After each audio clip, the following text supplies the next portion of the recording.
What is going on, everyone? Leon checking in, and we're at it again with more content. And today we're going to be covering the Asterion Aura version 2.0 RGB charging stand. And a side note, Asterion also makes a cool RGB headphone stand as well as a more minimal version 1.0 RGB VR stand, both of which can upgrade any setup to give it more of a cyberpunk vibe. All things said, let's go ahead and get into it. So here we are with the Aura version 2.0 packaging, which looks very futuristic, building excitement. So we're going to have an emphasis on RGB lighting, which should help us create the ultimate gaming vibe. When it comes to accessing the contents, this is done by pushing the box out of the sleeve.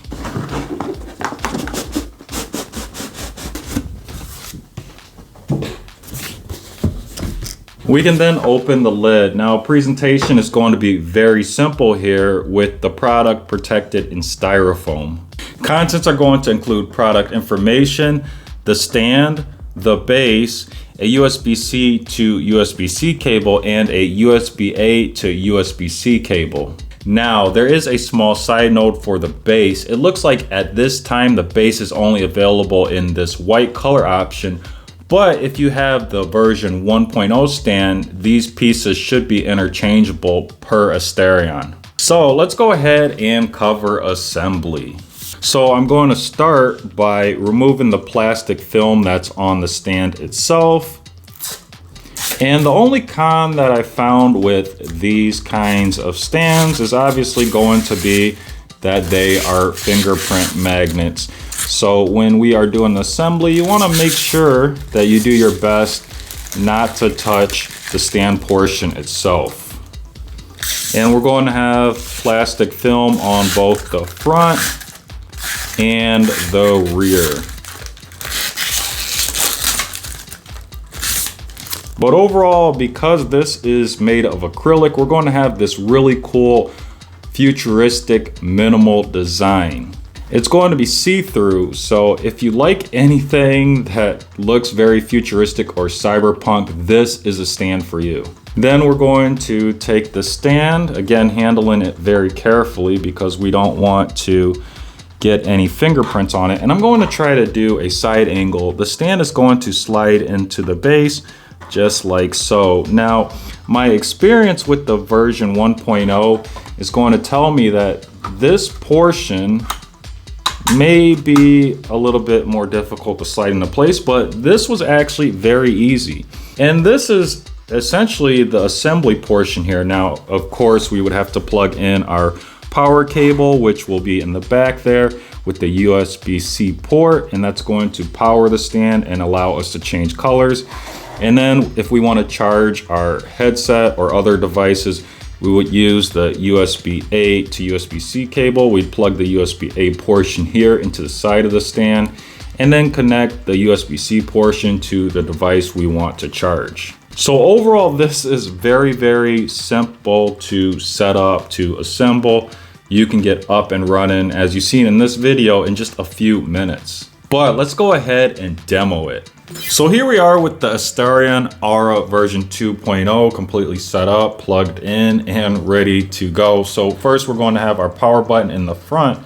This powers the unit on and off, but it also has 3 dimming modes. So first we have the brightest mode here, then we have a step down, and then a final step down. And if we press the power button one more time, it turns the unit completely off.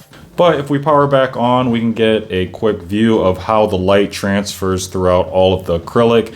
I thought this was really cool. Again, if you're looking for something that gives your whole VR setup a more futuristic cyberpunk vibe, this is the way to go. And then we have our LED color cycle button above. These are basically touch capacitive, by the way. They aren't actual buttons. They don't have any feedback.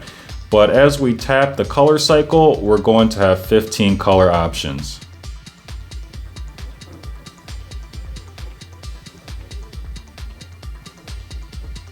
And if we continue, we're going to have 7 animated color modes.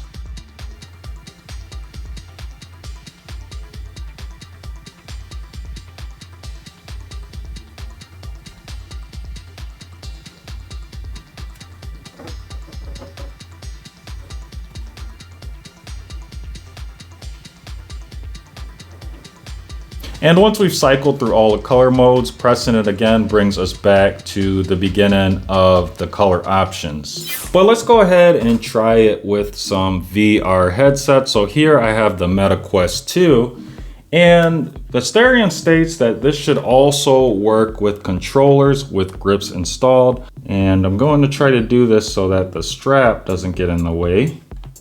So you're going to have to make sure that your straps are out of the way.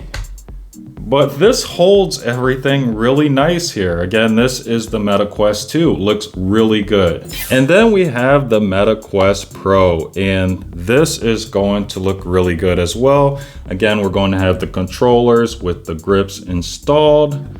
That's just going to drop right into place there. Nice and easy. And this looks really cool as well. Now, I will say that the Meta Quest Pro, it is a blacked out kit. And again, the bases from the version 1.0 and the version 2.0 are interchangeable. So for this application, I would actually swap in the black base from the version 1.0 stand. So before we wrap up, let's cover a few things. First, I want to cover cleaning. Now, with this acrylic, you would think that you'd want to wipe this with a microfiber cloth and maybe some glass cleaner, but I found that actually makes cleaning more difficult. What I tend to do is remove the acrylic portion from the base, take it to the sink, and then just use some dish soap and water to wash it off. This does a really good job. We don't have any streaks or any fingerprints. Works really well. And then the second thing I want to point out, if you are watching the video, is I did swap in that V1 base from the original stand.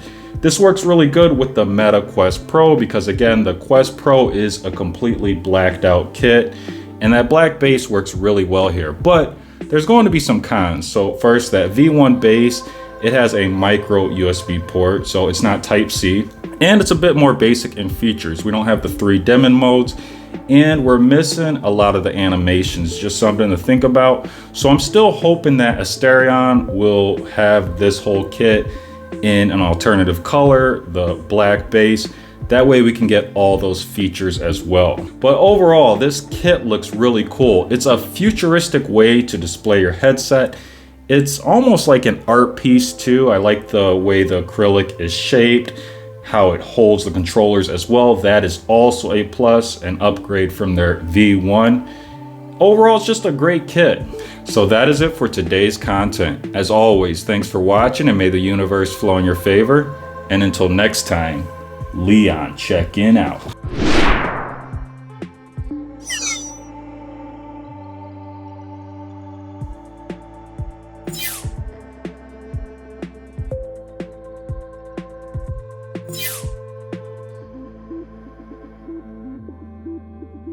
You